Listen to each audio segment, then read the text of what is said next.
Bienvenidos a la presentación de este libro yo creo que para la mayoría de los que estamos aquí, de nuestro amigo Mario Garcés.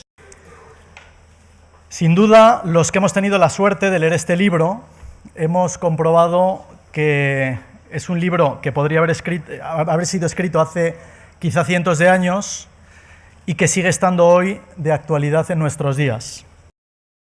Hay muchas personas que van a intervenir esta tarde, así que voy a dar la palabra a César Alierta, presidente de esta casa, muchísimas gracias, un intelectual y además aragonés como nuestro autor y de Jaca.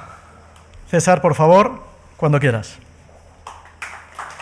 Este es un libro para leer, pero para leer con muchísima atención.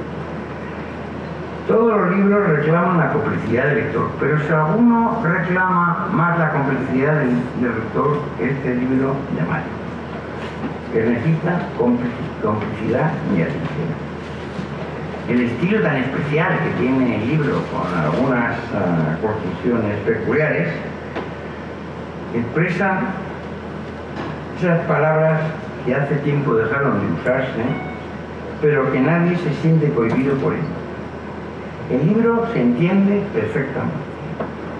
La prosa de Mario es magnífica y la construcción de sus frases impecable. No es un tema menor, pero yo estoy convencido, porque todos vosotros estaréis convencidos, que hay una relación estrecha entre la claridad de expresión y la claridad de pensamiento. Y conozco pocas personas que unan esos dos factores como une Mario Garcés en este libro y en su vida diaria, ¿no? El estilo es muy congruente. Daros cuenta que en los 40 capítulos que ha elegido es una estructuración peculiar pero muy impactante, y el recurso a los refranes para marcar cada una de las lecturas. Todo, la lengua, los refranes y las sorprendentes citas a las que recurre, constituye a darle al texto del libro de Mario un carácter al margen del tiempo. Y habla de cosas de otros tiempos que encajan a la perfección con los tiempos en los que vivimos. El libro de Mario es un libro inteligente, por lo tanto, pues, es bueno que lo lean lectores inteligentes, Y además está íntimamente unido, una cosa muy difícil, al humor y la inteligencia. Y sorprende la erudición del autor, que hace citas, mezclas de referencias bíblicas, de los padres de la Iglesia, de los filósofos romanos y de escritores del siglo de los años. La clave del libro nos la da el propio autor en ese divertidísimo epílogo escrito en tercera persona, en el que elogia su propia obra y hasta hace una análisis. Y dice: no se podrá discernir con nitidez si es sorna o razón, jocosidad o esencia, perfidia o razón moral, lo que se entrevé y lo que se acierta a dilucidar. Solo me queda decirles que la lectura del Antipríncipe me ha hecho reír, reflexionar y que he pasado buenos ratos. Y al terminar me siento que soy un poco más sabio y que algún resorte de mi mente se ha activado. Creo que no se le puede pedir más a un libro y yo, ¿qué le voy a decir?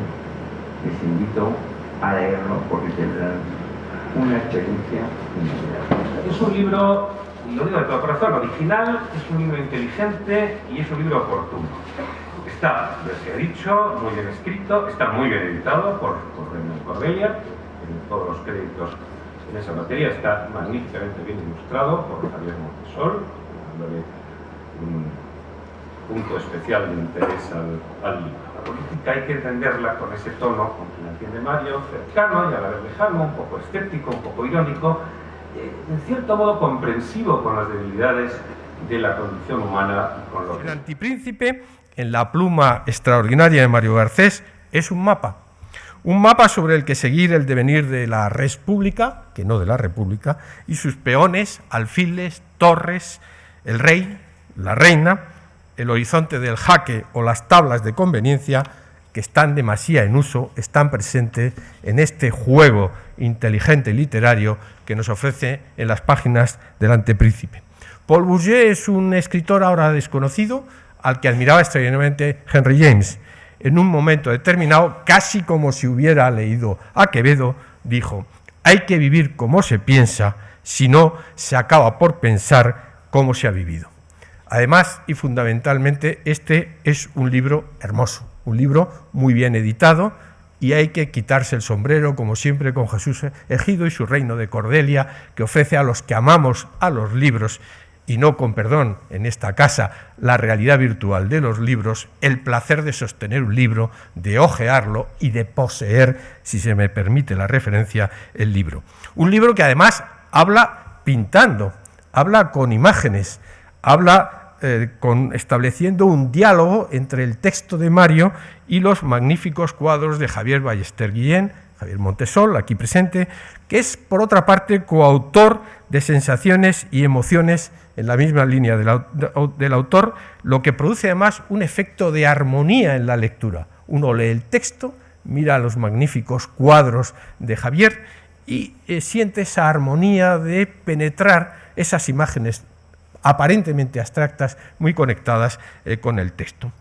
Henri Frédéric Amiel dijo: mira 2 veces para ver lo justo, no mires más que una vez para ver lo bello. Este libro es justo, es bello, y si me permiten, para acabar con Quevedo, yo creo que hoy es el día de Quevedo, también produce un rastro de melancolía, de la melancolía que expresaba Quevedo, ese ejemplo de hombre moral, cuando decía: miré los muros de la patria mía. Mario Garcés ha mirado los muros de la patria de la política, que es la patria de todos, que es la del servicio público. Gracias, Mario, por escribir este libro. Muchas Querido gracias. Mario, es el momento. Muchas gracias.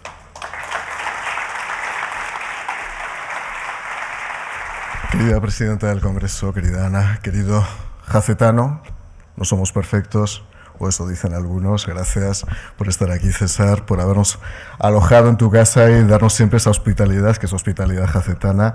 Gracias, Benigno, por aquel atraco de aquella mañana cuando te envié el libro y cuando además te ofreciste voluntariamente a editarlo incluso en el centro. Digo, no va a correr ningún riesgo el centro, prefiero que corra un riesgo la editorial de Jesús Ejido, otro gran aragonés, y de esa manera, pues si tenemos que hundirnos, que nos fundamos los aragoneses exclusivamente.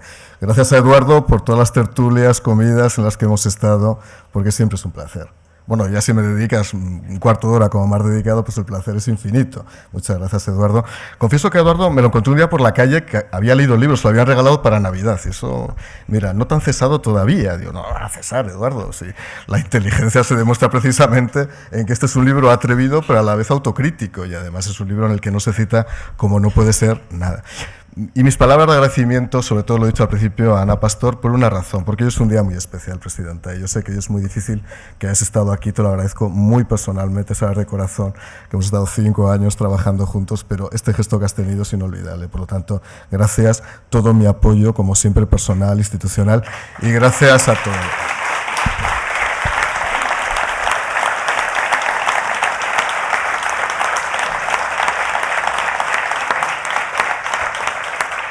Y gracias a muchos. Yo podría empezar aquí a reconocer diputados, senadores, expresidentes. Gracias, Fernando, porque te atraqué ayer para que vinieras. Gracias, Isabel. No sé dónde está Pilar Jurado, que también la atraqué el otro día para que viniera a la presentación. Tantos amigos. Pero hay un problema. Tengo un problema que voy a decir desde este primer momento. Es que he puesto a todos los directores de cine detrás.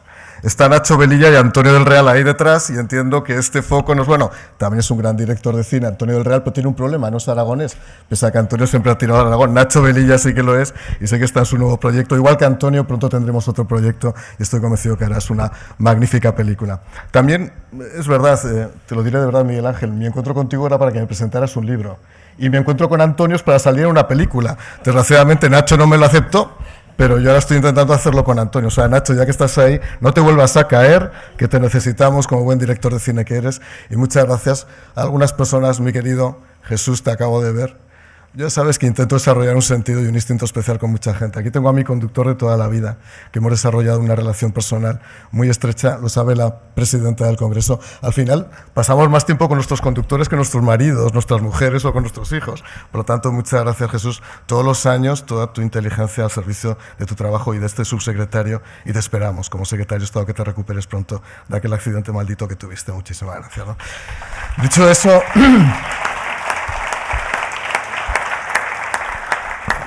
Voy a contar algunas de esas anécdotas básicas. La primera es verdad, Javier Montesol. Javier fue uno de los primeros exiliados del arte que tuvo Barcelona. Javier se fue a vivir a Francia, pero tú pasaste tu etapa por Ibiza y con los Mariscal y compañía, y luego ya te viniste a Madrid. Javier es un espléndido pintor.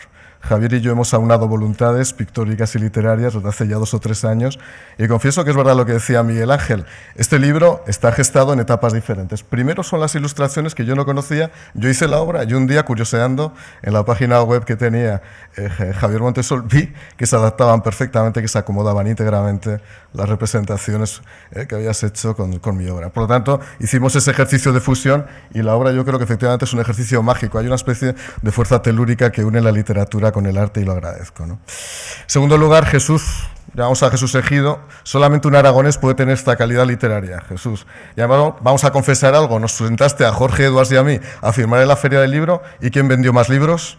Reconoce que un aragonés, no un chileno. Esta es la realidad, con lo cual es bueno. Jorge Edwards es chileno. Estaba estos días en Chile, lo recordaba. O sea, lo siento, Jorge, pero al final los aragoneses vendemos más en la Feria del Libro. Y voy a contar otra anécdota. Este libro está escrito en 40 noches. Todos saben cuál es mi disciplina. Es una disciplina también terca, aragonesa. Yo comienzo a escribir a partir de las 11:30, y voy a decir por qué. Porque a las 11:30 es cuando Ana Pastor ya no escribía correos electrónicos. Estas cosas lo voy a reconocer. Yo imaginaba en ese momento a la presidenta descansando, intentando descansar, madruga. Tiene también una liturgia y una disciplina muy cabal. La verdad es que hemos aprendido muchos. Pues además somos los dos hiperactivos y tenemos que estar ocupando permanentemente espacios, y nos complementamos a nuestra manera. Ella fue la que anticipó que yo iba a ser secretario de Estado de Igualdad, porque una vez, mirándome delante de muchos colaboradores, dijo: tienes un lado femenino que no llego a entender. Y es verdad que lo dijiste. Luego me nombraron secretario de Estado de Igualdad y entendí que había sido una premonición de la entonces ministra de Fomento y la actual presidenta del Congreso de Diputados. Pero digo que estaba escrito en 40 noches en la cocina, bajo la luz cenital y blanca de esas cocinas de Jaca, pero en este caso una cocina de un ático del barrio Salamanca. Yo siempre escribo con 2 dedos en el iPad. Es verdad, soy de ideas fijas, no puedo escribir con todos mis dedos, es absolutamente imposible. Y confieso que cuando estaba escribiendo el episodio sobre los medios de comunicación, yo digo, de 11:30 a 1:30, la ministra nunca llamaba, pero de pronto en ese episodio Ana Pastor llamó a las 12:30. Qué raro que la ministra llame a las 12:30 de la noche, porque no acostumbraba a llamar. Entonces pensé que era una emergencia. Tuvimos algunas, ministra. Tuvimos que pasar situaciones extraordinariamente gestionadas por una magnífica ministra. Y entonces, la verdad que tuve un problema. Digo, ¿qué habrá pasado? Y daba la casualidad que estaba escribiendo el episodio sobre los medios de comunicación, y la ministra Pastor acababa de salir de una tertulia o de un programa de televisión que le acababan de preguntar sobre los pliegos de cláusulas administrativas en la Dirección General de Carreteras. Y como he visto a Jorge Urrecho, tenemos ocasión después de acabar la presentación de explicarle a Jorge por qué hizo esos pliegos. Porque eso decía: ministra, yo no tengo la culpa, habla con el director general de Carreteras que te explicará realmente por qué los ha hecho así. Por lo tanto, solamente fui interrumpido aquella noche por obra y misión de una razón fundamental y extraordinaria como era esa, y era atender a mi ministra. 40 noches, 40 piezas basadas en refranes populares del siglo XVI. No hay ninguna persona real citada en el texto, pero sé que muchos diputados y senadores habéis hecho el ejercicio de ir traduciendo cada uno de los episodios para intentar materializar quién está detrás de cada uno de los episodios. Incluso hay quien lo ha dicho expresamente en algún medio de comunicación: hombre, ya sabemos quién es la soberbia, ya sabemos... No lo busquéis. Es innecesario. Es un ejercicio absolutamente innecesario e impreciso, y no conduciría absolutamente a nada. Pero hay quien lo hace porque la maledicencia, que forma parte también de la condición humana, pues seguramente está presente. Y es un libro que no es ni para dogmáticos ni para pretenciosos.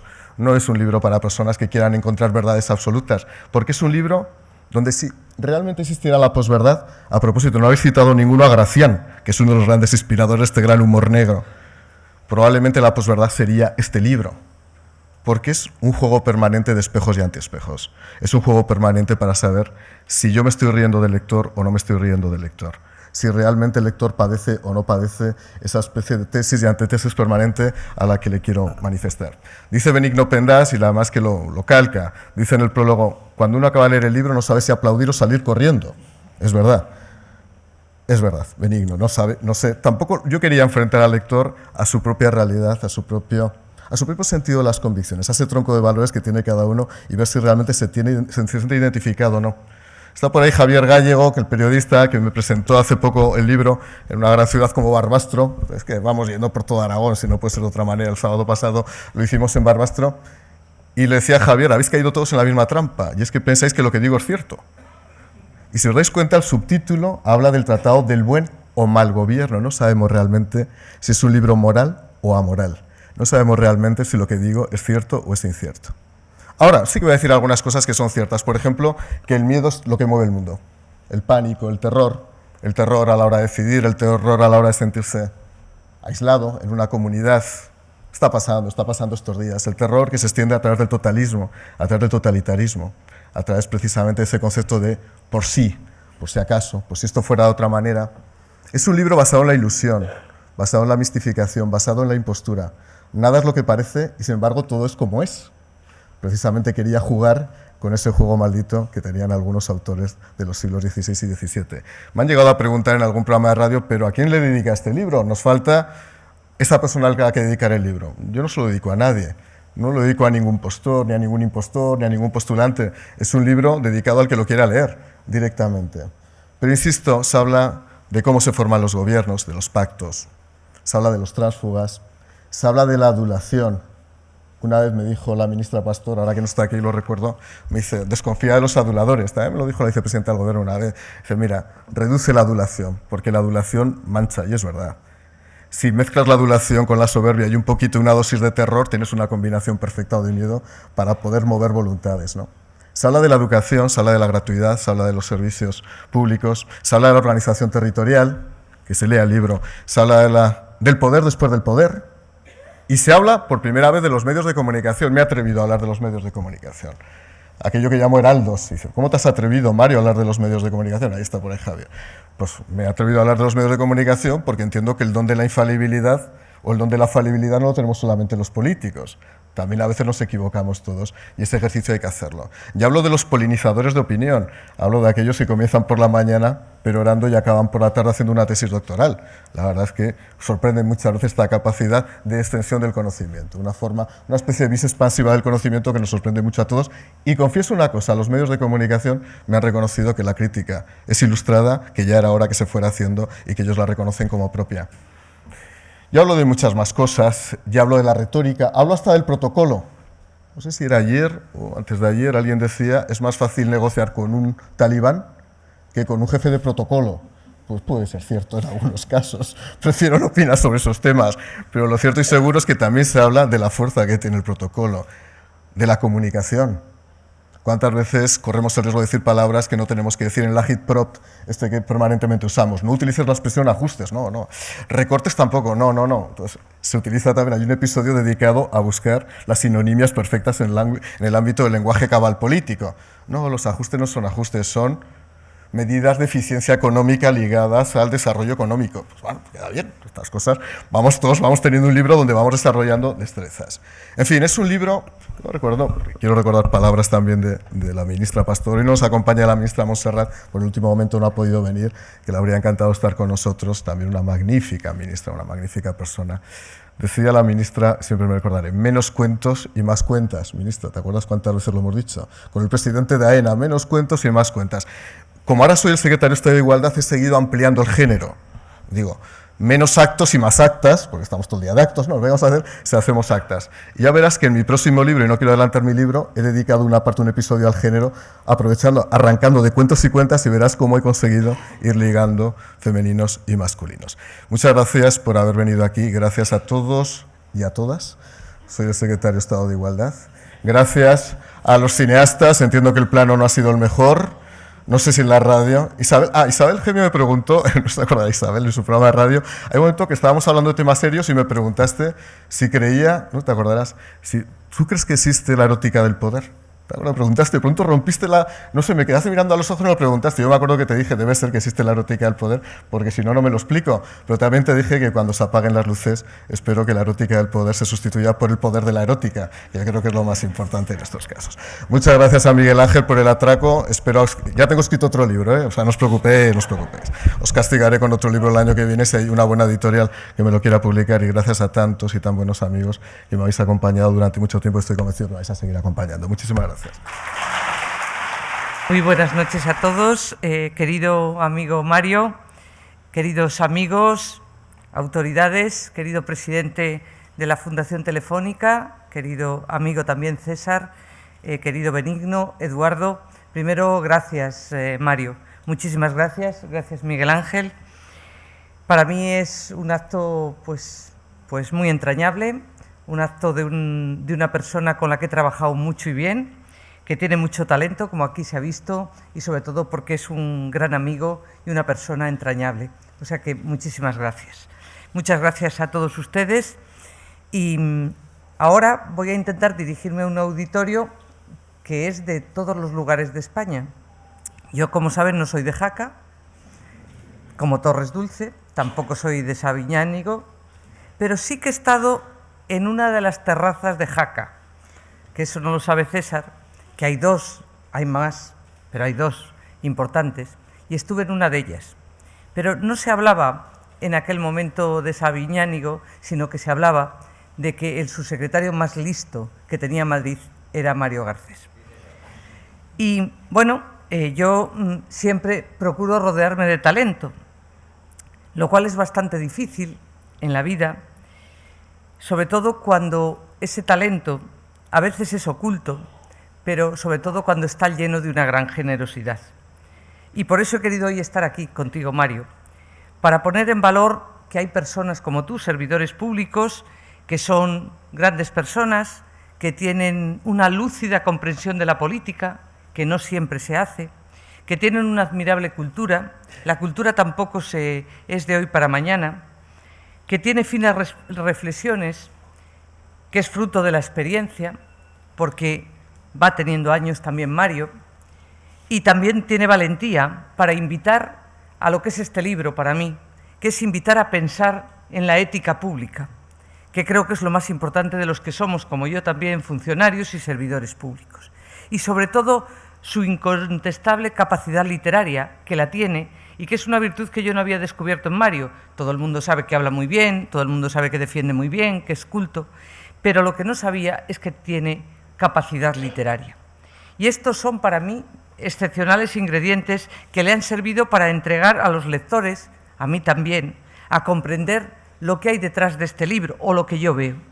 Es un libro poliédrico, no es un libro fácil, pero porque está repleto de contenido. Y felicito desde luego a Jesús Ejido, porque la edición de un libro es clave para hacer atractivo el libro y sobre todo para que ese contenido sea desde luego fácil para el lector. Y también a Javier Montesol, que no lo conozco y no sé dónde está sentado, pero ahí. Pues para Javier, porque tiene unas ilustraciones magníficas y desde luego esas pinturas a mí personalmente me confieren a 40 disquisiciones que desarrolló el libro y sobre todo el aire que es de capricho goyesco, y para mí me trae también alguna ilustración a mi cabeza y a mi memoria que tiene mucho que ver con el genio sátiro del autor, pero también con esa capacidad que tienen los aragoneses para pensar más deprisa que tenemos otros. Capacidad de reflejar la realidad con esos trazos de Montesol, que son trazos esperpénticos en muchos casos, pero que están unidos a la mejor tradición literaria. Enhorabuena a Montesol por esas magníficas ilustraciones. Resulta difícil imaginar unas palabras más acertadas que las de Benigno Pendás, que es verdad que los prólogos son breves, pero son muy importantes.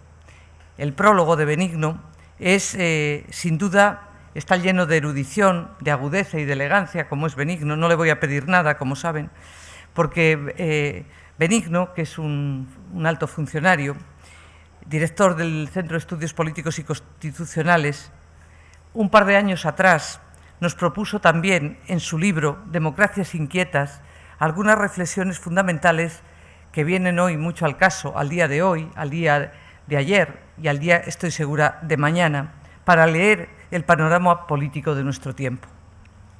Y el acierto de Benigno no consiste únicamente en acercarnos al libro, que lo hace también desde la perspectiva de la crítica textual. Su mérito radica en una interpretación que yo no puedo por menos que suscribir, atendiendo al conocimiento personal que tengo de Mario. Y me explico.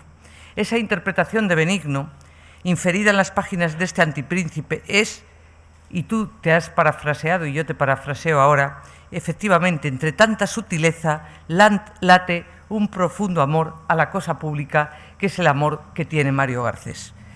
Sí, es así, Mario. Ese es también el sabor que me ha dejado a mí la lectura de este libro. Ese es el regusto de una sucesión de consideraciones en las que tú entras y profundizas y, sobre todo, que invita al lector, en muchos casos, a adivinarlo. Nunca había leído un libro de una persona que conozca tanto.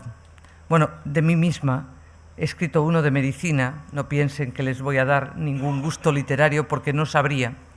Sé de lo mío y poco. En mi casa, cuando entré en estos puestos de libre designación de la Administración, me dijeron en casa: tu hija habla solo de lo que sabes. Y yo le contesté a mis padres: tal vez tenga que estar callada siempre.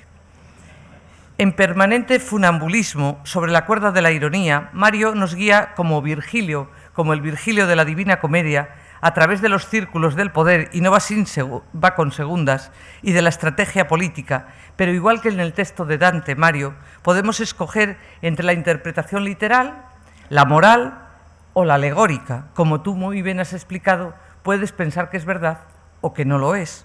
Porque hay también en la lectura de este libro de Mario algo de rayuela cortazariana, que nos deja libertad para poner y para componer el mensaje al final.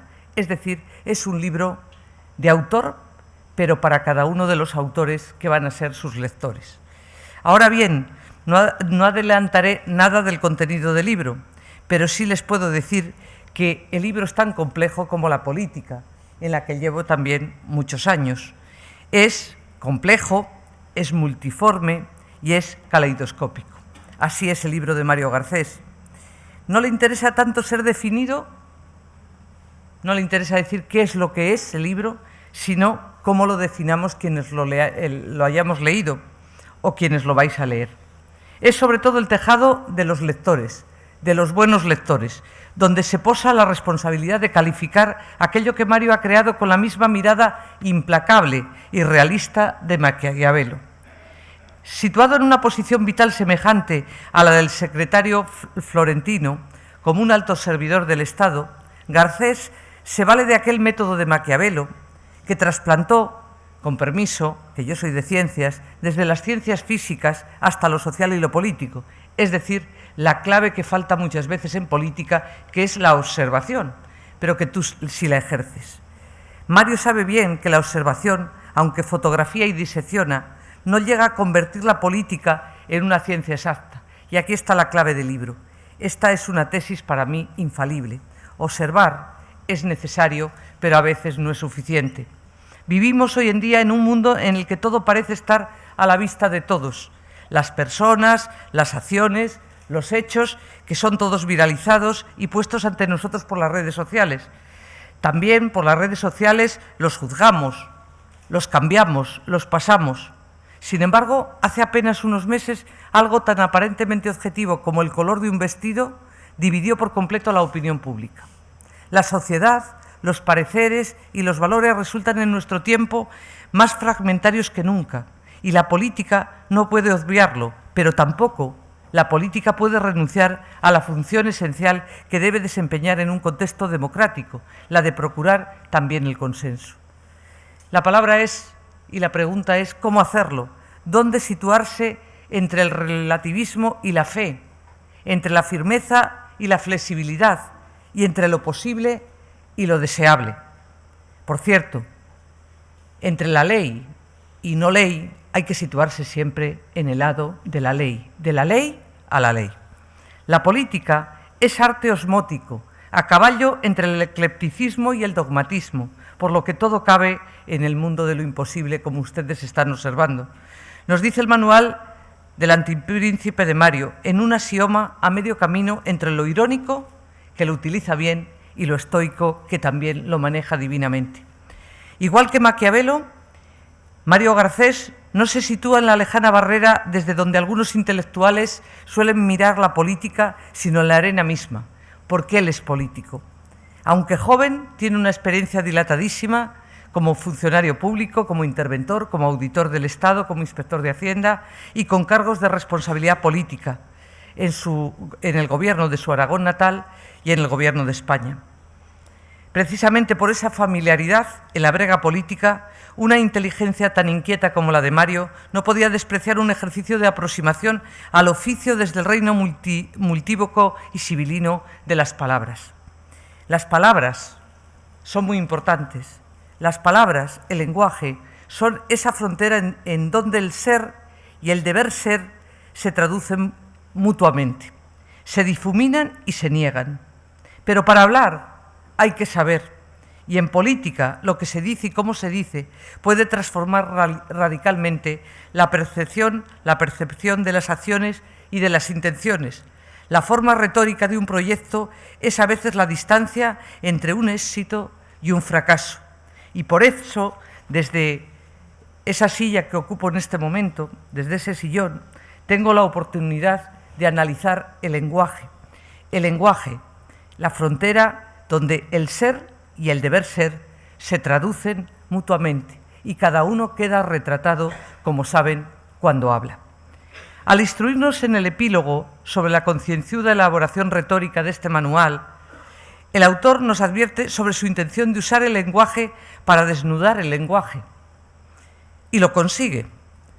Dice Mario, se pueden impulsar procesos secesionistas bajo impulsos emocionales agitados por una retórica de la propaganda, escasamente inteligente, pero muy activa. Aquí la retórica es antesala de la manipulación. Pero Mario mantiene la fe en el buen sentido de ese pueblo, de España, que aparece representado en el libro bajo la forma, a veces, de refranes ancestrales. ¿Qué razón tienes? Ese pueblo que, sin ser inmune a veleidades y contradicciones, sabe, no obstante, oponer a los engaños de los demagogos una sabiduría propia. Es un libro democrático, dice Benigno, y es verdad. Y ese apego democrático es el indicio definitivo de los valores que laten bajo esta sátira sobre el poder. El texto de Mario, y voy terminando ya, admite una exégesis muy amplia y creo que sería muy interesante hacer el experimento de dárselo a leer a dos personas totalmente distintas, Mario, distintas en formación, distintas en tendencia política, incluso distintas en edad, para confrontar luego las respectivas versiones que ofrecerían del libro. Estoy segura que ninguno diría lo mismo o casi lo mismo. Esto ha pasado también con El Príncipe de Maquiavelo, que ha basculado, como saben, desde el índice de libros prohibidos hasta el revisionismo contemporáneo que ve su razón de ser en la virtud, aunque poniéndolo a la sombra de los discursos sobre la primera década de Tito Livio. Pero lo que está fuera de toda duda es el profundo y vibrante amor que Maquiavelo sentía por su patria y el deseo de verla pujante y cohesionada, a la altura de los estados más adelantados de Europa. Otro tanto puede decirse de Mario Garcés, que si se adentra en los meandros de la acción política no es por otra razón distinta a su activo deseo de ayudar a desbrozar el camino por el que los españoles debemos avanzar juntos para ser cada vez mejores como sociedad. La política de verdad en la edad contemporánea, basada en derechos fundamentales y en el pacto constitucional, ha procurado constituir el gobierno de los hombres por el gobierno, sustituir el gobierno de los hombres por el gobierno de las leyes. Precisamente la institución que tengo el honor de presidir, el Parlamento, encarna como ninguna ese esfuerzo en la edificación del Estado de Derecho, aunque algunos lo quieran destruir. Pero sería una utopía, o más bien una distopía, concebida como un proyecto delirante de la ingeniería social, el pretender que la política se deshumanice y quede completamente al margen de los móviles, de la sociedad digital, de la sociedad del conocimiento, de la que tanto hablo con César Alierta y que tan importante es para lograr, y creo que se está consiguiendo, que esas barreras al conocimiento lleguen a todos los lugares del mundo. El sistema democrático requiere especialmente de la mediación de la ética, pues como cualquier contrato, el contrato social debe también basarse en la buena fe para resultar válido. Quiero entonces darte las gracias, Mario. Darte las gracias por el esfuerzo de meditar, aunque sea a la 1 de la madrugada, por el esfuerzo de sondear, por el esfuerzo de zambullirte con tanta profundidad y tanto brillo en la necesaria relación de la política y de la ética, de poner esas relaciones al descubierto, que es un obligado ejercicio en estos tiempos de fantasmagorías virtuales, de mistificaciones populistas y de oscilaciones entre lo global y lo tribal. En medio de todo ello, mantenemos siempre la esperanza y el empeño de que personas como tú sigan dedicándose a la política de verdad. Y traigo a colación aquel verso de Petrarca con el que Maquiavelo cerró su Príncipe, en realidad no tan anti de este de Mario Garcés. Y abro comillas, la virtud se arme contra el odio. Y yo añado, y gane la partida. Muchas gracias.